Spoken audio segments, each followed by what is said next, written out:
मुख्यमंत्री पुष्कर सिंह धामी की जिलाधिकारियों के साथ वर्चुअल बैठक। पेयजल संकट, वन अग्नि समेत कई मुद्दों पर चर्चा। 11 बजे केंद्रीय न्याय मंत्रालय के चिंतन शिविर में भी होंगे शामिल।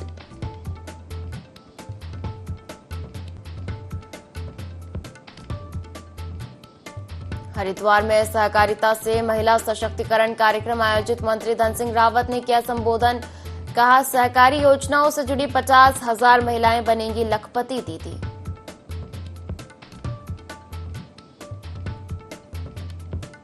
हरिद्वार की केमिकल फैक्ट्री में भीषण आग, दमकल की कई गाड़ियों ने 9 घंटे में पाया आग पर काबू। एक युवक का शव बरामद, 4 की तलाश जारी।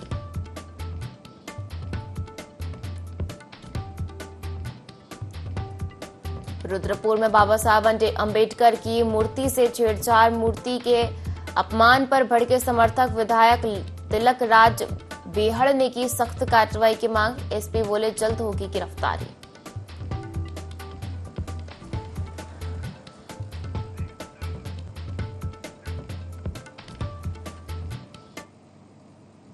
नमस्कार, बहुत स्वागत है आपका। देवभूमि लाइव देख रहे हैं आप और मैं हूं आपके साथ पायल। बुलेटिन की शुरुआत करेंगे देहरादून से आ रही बड़ी खबर के साथ, जहां चारधाम यात्रा की तैयारियां तेज हो गई है। चारधाम यात्रा मार्ग को दुरुस्त करने के लिए सीएम धामी ने निर्देश दिए हैं। आपको जानकारी दे दें कि सीएम ने निर्देश दिए हैं कि यात्रा में आने वाले श्रद्धालुओं को कोई दिक्कत न हो।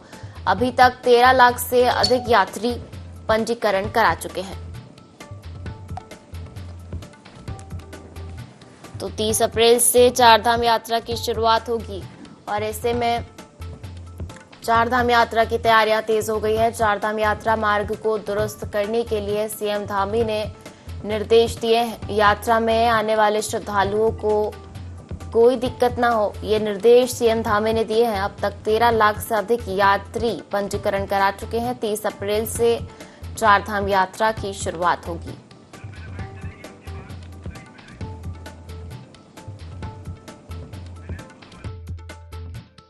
चारधाम यात्रा के लिए इस बार हमने जो तैयारियां हैं वो पिछली 2024 की चारधाम यात्रा का जैसे ही समापन हुआ था उसके बाद तत्काल रूप से हमने इसकी तैयारियों की समीक्षा बैठकें प्रारंभ कर दी थी। और पिछले सालों के जो अनुभव रहे हैं, जहां भी सुधार की आवश्यकता रही है वहां हमने सुधार के लिए कहा है और मैं स्वयं नियमित रूप से इसकी मॉनिटरिंग कर रहा हूँ। रजिस्ट्रेशन लगातार बढ़ रहे हैं, रजिस्ट्रेशन की प्रक्रिया को भी आसान किया है। हमारा प्रयास होगा कि राज्य के अंदर आने वाले चार धामों के दर्शन करने वाले सभी तीर्थयात्री श्रद्धालुओं को किसी प्रकार की कोई परेशानी न हो, उनकी सुरक्षा का भी प्रबंध किया गया है और सड़कों के आसपास कहीं किसी परेशानियों का सामना न करना पड़े। ट्रांसपोर्ट डिपार्टमेंट, पुलिस, यातायात, सभी व्यवस्थाएं हमने सुनिश्चित की हैं। तो देखिए, देहरादून से खबर आपको बता रहे हैं जहाँ चारधाम यात्रा की तैयारियां तेज हो गई है। और चलिए ज्यादा जानकारी लेते हैं। संवाददाता विनय सूद हमारे साथ देहरादून से लाइव जुड़ गए हैं। विनय, चारधाम यात्रा की तैयारियां जोरों शोरों से चल रही है, लगातार व्यवस्थाओं को दुरुस्त किया जा रहा है। सीएम धामी ने भी निर्देश दिए हैं कि यात्रा मार्ग में यात्रियों को कोई असुविधा ना हो। जी बिल्कुल पायल, देखिए आपको बता दें कि जिस तरह से चारधाम यात्रा की शुरुआत 30 अप्रैल से होने जा रही है, उसको लेकर के सरकार की जो तैयारियां हैं वो तेजी से चल रही है। और ऐसे में जो व्यवस्थाएं हैं उनको दुरुस्त करने के पूरी तरीके से मुख्यमंत्री पुष्कर सिंह धामी ने जिस तरह से निर्देश अधिकारियों को दिए हैं, तो ऐसे में देखा जा सकता है कि पूरा जो फोकस है वो उत्तराखंड सरकार का अब यही है कि चारधाम यात्रा में आने वाले जो श्रद्धालु हैं उनको किसी भी तरीके की जो असुविधा है वो इस दौरान ना हो सके। तमाम जो यहाँ पर व्यवस्थाएं हैं उनको पूरी तरीके से दुरुस्त करने के दिशा निर्देश जिस तरीके से सीएम धामी ने अधिकारियों को दिए हैं, तो ऐसे में देखा जा सकता है कि बड़ी संख्या में जो श्रद्धालु हैं वो अभी रजिस्ट्रेशन कराते हुए नजर आ रहे हैं। अभी तक की अगर बात करें तो 13 लाख से ज्यादा जो यात्री हैं उन्होंने अभी यहाँ पर पंजीकरण करा लिया है। तो देखा जा सकता है कि लगातार जिस तरीके से पंजीकरण कराने की जो संख्या है वो बढ़ती हुई नजर आ रही है, तो ऐसे में सरकार की जो तैयारियां हैं वो भी तेजी से चलती हुई दिख रही हैं। तो यहाँ पर पायल पूरी तरीके से जो सरकार का फोकस है वो यही है कि उत्तराखंड में जब चारधाम यात्रा की शुरुआत 30 अप्रैल से होगी, तो ऐसे में जो भी श्रद्धालु इस दौरान पहुंचेंगे उनको किसी भी तरीके की जो असुविधा है वो ना हो सके, तमाम जो व्यवस्थाएं हैं उनको दुरुस्त करने के दिशा निर्देश सीएम धामी ने यहाँ पर दिए हैं। साथ ही साथ स्वास्थ्य सेवाओं की भी अगर यहाँ पर बात की जाए तो स्वास्थ्य सेवाएं जिस तरीके से यहाँ पर पूरी तरीके से उसको लेकर के स्वास्थ्य मंत्री भी यहाँ पर अलर्ट मोड पर नजर आ रहे हैं और उन्होंने भी जिस तरीके से बैठकें यहाँ पर ली है अधिकारियों की, तो ऐसे में देखा जा सकता है कि पूरा जो फोकस है उत्तराखंड सरकार का वो चारधाम यात्रा को लेकर के यहाँ पर अभी दिखाई दे रहा है। जी बिल्कुल, निश्चित तौर पर पूरा फोकस चारधाम यात्रा की तैयारियों पर है सरकार का। देखा जाए विनय तो 30 अप्रैल से चारधाम यात्रा की शुरुआत हो रही है और अभी तक 13 लाख से ज्यादा यात्री पंजीकरण करा चुके हैं, यानी कि एक बड़ा जत्था चारधाम यात्रा के लिए पहुंचने वाला है। ऐसे में क्या कुछ व्यवस्थाएं की गई है ताकि जो यात्री है वो सुगमता से दर्शन कर सके चारों धामों में, इसके लिए क्या कुछ व्यवस्था की गई है? जी बिल्कुल पायल, देखिए बड़ी संख्या में जिस तरीके से हर वर्ष श्रद्धालु चारधाम यात्रा में दर्शन करने के लिए पहुंचते हैं, तो इस बार भी धामी सरकार की जो तैयारियां हैं वो पूरी तरीके से यहाँ पर दिखाई दे रही है और जिस तरीके से दिशा निर्देश सीएम धामी ने यहाँ पर अधिकारियों को दिए हैं, तो ऐसे में यही है पायल कि किस तरीके से जो है यहाँ पर श्रद्धालु जैसे यहाँ पर पहुंचेंगे तो उनको कोई भी असुविधा का सामना इस दौरान ना करना पड़े।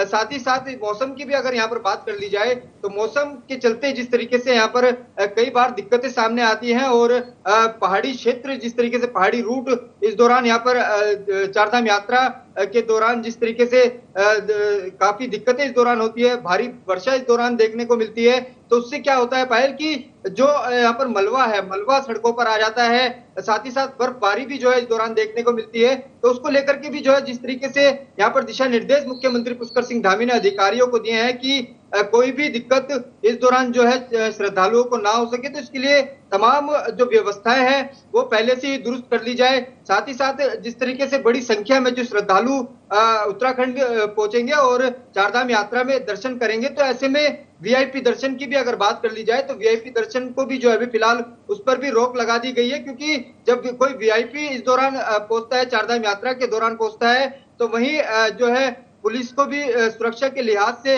इन चीजों का ध्यान रखना होता है। तो ऐसे में अभी फिलहाल जिस तरीके से शुरुआती दौर होगा यहाँ पर 30 अप्रैल से जब शुरुआत होगी चारधाम यात्रा की, तो जो यहाँ पर जो श्रद्धालु पहुंचेंगे, बड़ी संख्या में श्रद्धालु जिस तरीके से पहुंचेंगे तो वो अच्छे से दर्शन कर सकें, इसको लेकर के जो है सीएम धामी का प्रयास यही है कि पूरी जो व्यवस्थाएं हैं उनको पहले से यहाँ पर दुरुस्त कर लिया जाए। जी निश्चित तौर पर कहा जा सकता है विनय कि प्रयास ऐसे किए जा रहे हैं ताकि किसी भी यात्री को कोई असुविधा न हो, साथ ही सुगमता के साथ दर्शन भगवान के कर सके। देखा जाए विनय तो 13 लाख एक बड़ी संख्या होती है, बड़ा जत्था होता है जो कि अब चारधाम यात्रा के लिए निकलेगा। 30 अप्रैल से चारधाम यात्रा की शुरुआत होने जा रही है। ऐसे में कई बार मेडिकल इमरजेंसी आ जाती है कई लोगों को, क्योंकि पहाड़ी इलाका है और जैसे जैसे ऊंचाई बढ़ती है ऑक्सीजन लेवल कम होते जाता है। ऐसे में क्या चारधाम यात्रा मार्ग में मेडिकल कैंप लगाए गए हैं और डॉक्टर्स भी वहां पर अवेलेबल रहेंगे ताकि यदि कोई मेडिकल इमरजेंसी होती है तो यात्रियों को कोई असुविधा ना हो?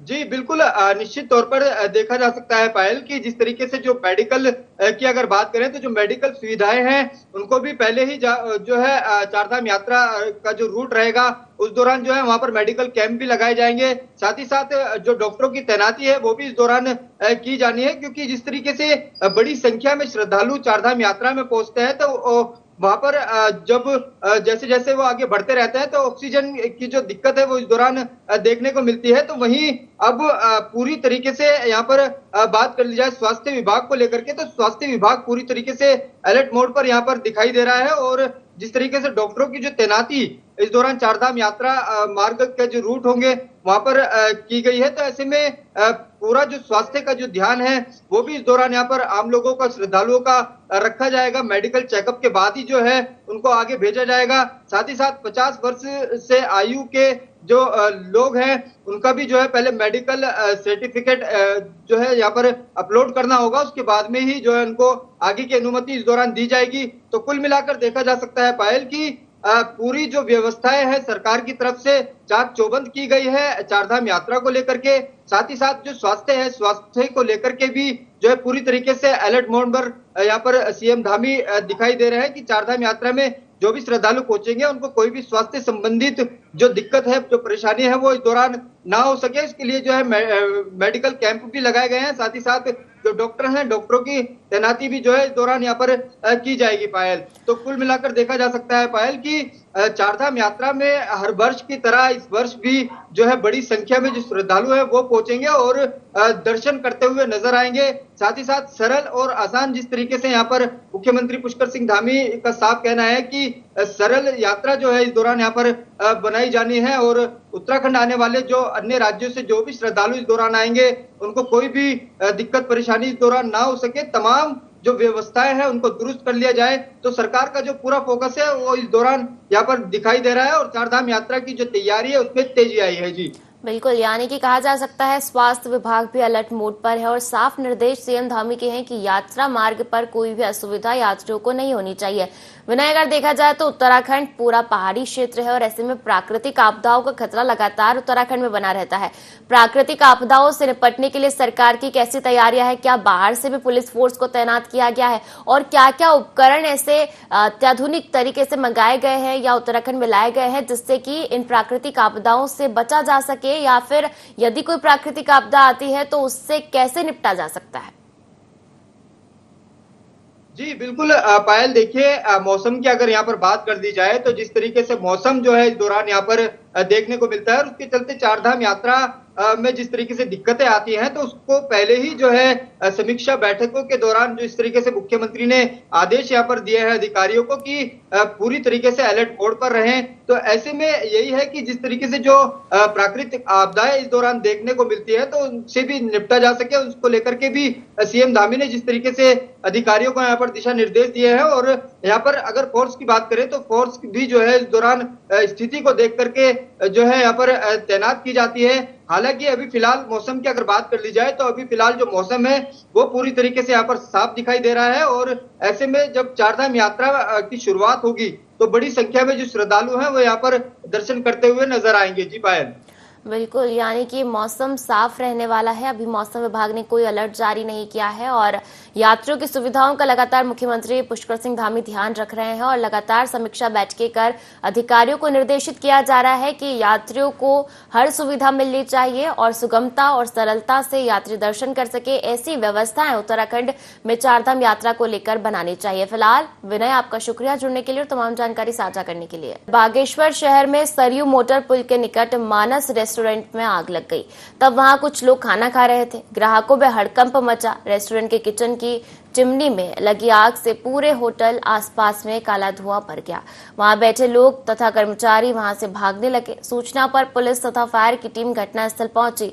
रेस्टोरेंट मालिक ने बताया कि आग लगने से लगभग 10 लाख रुपए का नुकसान हुआ है। फ्रिज, फॉल सीलिंग, किचन, पंखे आदि जलकर राख हो गए हैं। इसके अलावा पकाया भोजन तथा अन्य राशन आदि सामग्री नष्ट हो गई है। आग लगने की सूचना मिलते ही फायर टीम मौके पर पहुंच गई। उन्होंने आग को नियंत्रित कर लिया। यदि थोड़ी देर होती तो आग विकराल रूप धारण कर लेती।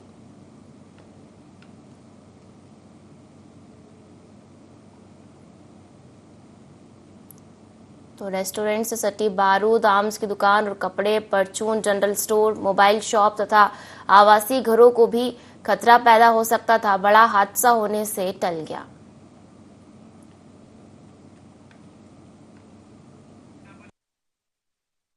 जैसे हमें ये मानस रेस्टोरेंट में आग मिलने की सूचना प्राप्त हुई थी, हमारी फायर ब्रिगेड मौके पर पहुंची और उनके द्वारा इसको कंट्रोल कर लिया गया है। आग लगने की वजह तो शायद ये किचन के माध्यम से लगी है, चिमनी के माध्यम से। इधर लोहाघाट के गुमदेश क्षेत्र के 3 दिनी ऐतिहासिक जैतोला मेले का चमू देवता की पूजा अर्चना और 9 गांव से आए जत्थों ने ढोल नगाड़ों के साथ शुभारंभ किया। इस दौरान सैकड़ों की संख्या में श्रद्धालु मंदिर में मौजूद रहे। सभी जत्थों ने ढोल नगाड़ों व चमू देवता के जयकारों के साथ मंदिर की परिक्रमा की। मेला कमेटी अध्यक्ष खुशहाल सिंह धोनी के दिशा निर्देश में चल रहे जैतोला मेले को लेकर पूरे गुमदेश क्षेत्र में भारी उत्साह है। बड़ी संख्या में प्रवासी और बहन बेटियां जैतोले में शामिल होने पहुंची हैं।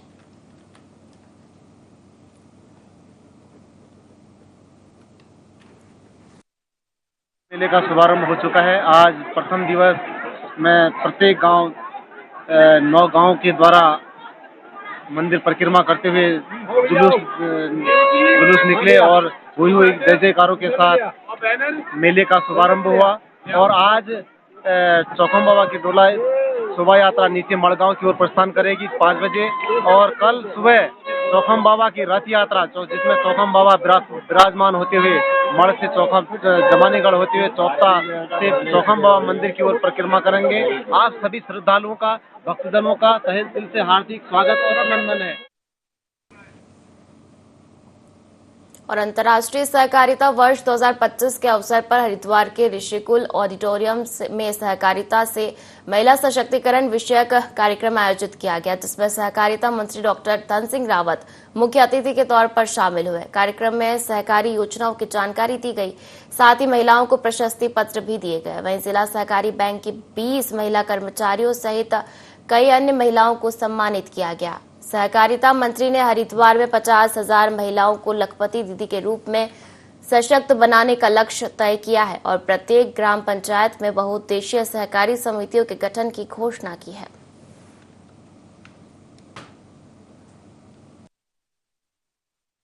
सहकारिता विभाग का एक यहाँ पे सम्मेलन लोग हम कर रहे हैं और इसमें जिन जिन महिला समूह ने अच्छा काम किया है, अपनी आय दुगनी करने का काम किया है, लखपति दीदी बनाने का काम किया है, ऐसे महिलाओं को आज हम लोग सम्मानित कर रहे हैं। और दूसरा बड़ा काम ये कर रहे हैं हम कि हर ग्राम सभा में एक एक कोऑपरेटिव सोसाइटी बनाई जाएगी।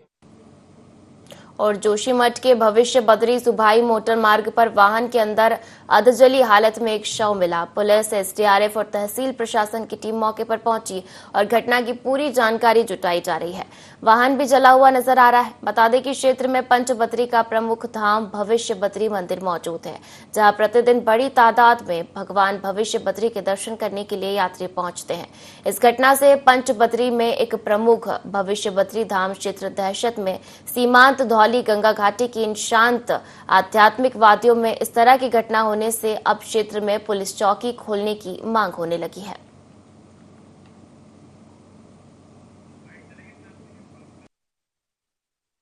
देखा कि एक गाड़ी जली हुई है। जैसे मैं गाड़ी से उतरा तो उसके अंदर एक डेड बॉडी भी जली हुई थी और 7 बजे के आसपास से मैंने सीधे 100 नंबर पर कॉल किया। उसके बाद मैंने और एसडीएम साहब जोशीमठ एसडीएम जिलाधिकारी को मैंने फ़ोन किया और फिर उसके बाद थाना अध्यक्ष जोशीमठ को भी फ़ोन किया और सभी को सूचित किया कि एक गाड़ी जली हुई है, उसके अंदर एक डेड बॉडी जली हुई है और यह एक तीर्थ स्थल है। तीर्थ स्थल पर इस तरह की घटना का होना बहुत निंदनीय है। चलिए आगे बढ़ेंगे और हरिद्वार के एसएसपी प्रमेंद्र डोभाल के निर्देश पर एसपी सिटी पंकज गेरोला ने कोतवाली रानीपुर का वार्षिक निरीक्षण किया। निरीक्षण के दौरान उन्होंने कार्यालय परिसर की साफ सफाई, भवन की स्थिति, मेंटेनेंस और अभिलेखों की जांच की। उन्होंने अभिलेखों को समय समय पर अपडेट रखने के निर्देश दिए। एसपी सिटी ने कुर्की वारंटों के त्वरित निस्तारण, लापता हिस्ट्री शीटरों की तलाश, CCTNS पोर्टल पर जीडी की ऑनलाइन एंट्री और कनेक्टिविटी संबंधी समस्याओं के त्वरित समाधान पर विशेष जोर दिया। महिला हेल्प डेस्क का भी निरीक्षण किया गया, जहां तैनात पुलिसकर्मियों को उत्तराखंड पुलिस ऐप और कंटेंट का प्रचार प्रसार करने के निर्देश दिए गए।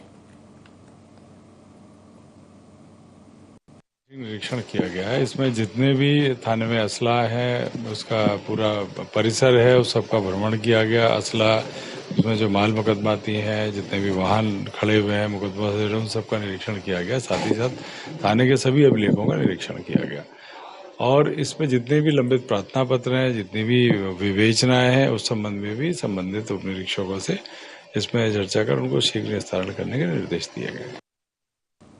और उत्तराखंड सरकार ने दायित्वधारियों की नई सूची जारी की है, जिसमें हरिद्वार के वरिष्ठ भाजपा नेता और पूर्व जिलाध्यक्ष डॉक्टर जयपाल सिंह चौहान को राज्य उच्च शिक्षा उन्नयन समिति का उपाध्यक्ष नियुक्त किया गया है। उन्होंने धामी सरकार और पार्टी नेतृत्व का आभार व्यक्त किया और कहा कि वो अपनी दायित्व को पूरी निष्ठा, ईमानदारी और प्रतिबद्धता के साथ निभाएंगे। साथ ही उच्च शिक्षा के क्षेत्र में राज्य को नई ऊंचाइयों तक पहुंचाने के लिए हर संभव प्रयास करेंगे। साथ ही कार्यकर्ताओं ने उनका फूल मालाओं से भव्य स्वागत किया। सबसे पहले तो मैं अपने केंद्रीय नेतृत्व का, प्रदेश नेतृत्व का और विशेष रूप से माननीय मुख्यमंत्री जी का आभार व्यक्त करूंगा कि मुझ जैसे छोटे कार्यकर्ताओं को उन्होंने इस दायित्व के काबिल समझा और मैं निश्चित रूप से जो विश्वास उन्होंने मुझ पर व्यक्त किया है, मैं निष्ठा के साथ उसको पूरा करने का काम करूंगा। शिक्षा सर्व समाज को सुलभ हो और गुणवत्तापूर्ण शिक्षा हमारे नौजवानों को मिले, ताकि वो देश और समाज के विकास में अपना योगदान दे सके। इस दिशा में हायर शिक्षा में जो भी अच्छे से अच्छा संभव होगा उसको करने का पूरा प्रयास किया जाएगा। इधर हरिद्वार के शराय क्षेत्र के पास स्थित हरित लोक कॉलोनी में सिंचाई विभाग की जमीन पर बनी अवैध मजार को प्रशासन ने ध्वस्त कर दिया। मुख्यमंत्री पुष्कर सिंह धामी के निर्देश पर प्रदेश भर में अवैध धार्मिक स्थलों के खिलाफ चलाए जा रहे बड़े अभियान के तहत यह कार्रवाई की गई है। इससे पहले जिला प्रशासन ने कुछ दिन पहले नोटिस जारी किया था, जिसकी समय सीमा समाप्त होते ही बुलडोजर कार्रवाई को अंजाम दिया गया। कार्रवाई के दौरान भारी पुलिस बल तैनात रहा ताकि किसी भी तनावपूर्ण स्थिति से निपटा जा सके। मौके पर एसडीएम अजय वीर समेत अन्य प्रशासनिक अधिकारी मौजूद रहे। इसी के साथ जानकारी देते हुए हरिद्वार के एसडीएम अजय वीर सिंह ने बताया कि अब तक 1 दर्जन से अधिक अवैध मजारों को हरिद्वार जिला प्रशासन द्वारा ध्वस्त किया गया है।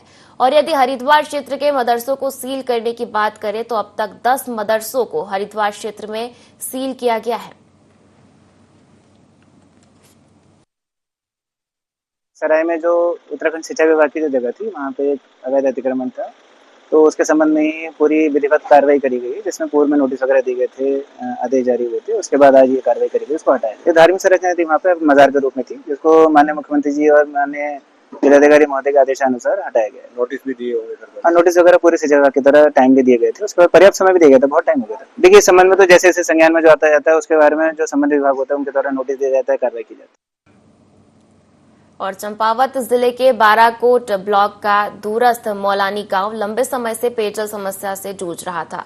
ग्रामीण लगभग 1 किलोमीटर दूर से पेयजल ढूंढने को मजबूर थे। क्षेत्र के सामाजिक कार्यकर्ता टिंकू धामी ने बताया कि मौलानी गांव में पेयजल की समस्या से ग्रामीण काफी परेशान थे। गर्मियों में स्थिति काफी गंभीर हो जाती थी। कहा कि लोहाघाट विधायक खुशहाल सिंह अधिकारी के गांव के भ्रमण कार्यक्रम के दौरान उनके व ग्रामीण मोहन चंद्र जोशी के द्वारा पेयजल समस्या को प्रमुखता से विधायक के सम्मुख रखा गया। विधायक अधिकारी के द्वारा ग्रामीणों से जल्द हैंडपंप निर्माण का वादा किया गया था।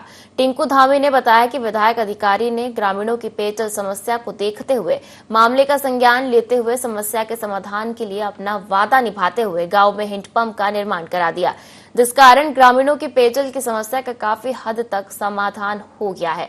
टिंकू धामी ने कहा कि मौलानी के समस्त ग्रामीण पेयजल समस्या के समाधान के लिए लोहाघाट विधायक खुशहाल सिंह अधिकारी का आभार जताते हुए धन्यवाद देते हैं। वहीं गांव में हैंडपंप लगने से ग्रामीणों में काफी खुशी है।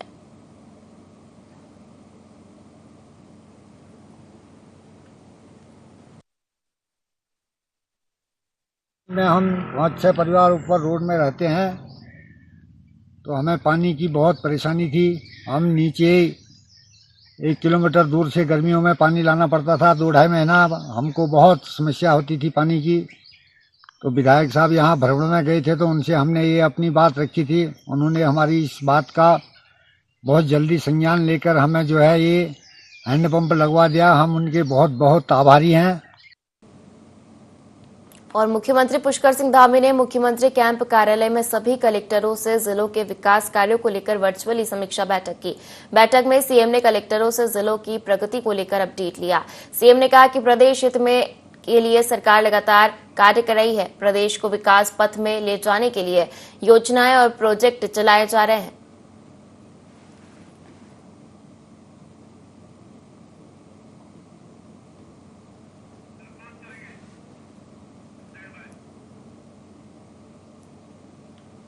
इस बुलेटिन में फिलहाल इतना ही। आप बने रहिए IND24 के साथ। नमस्कार।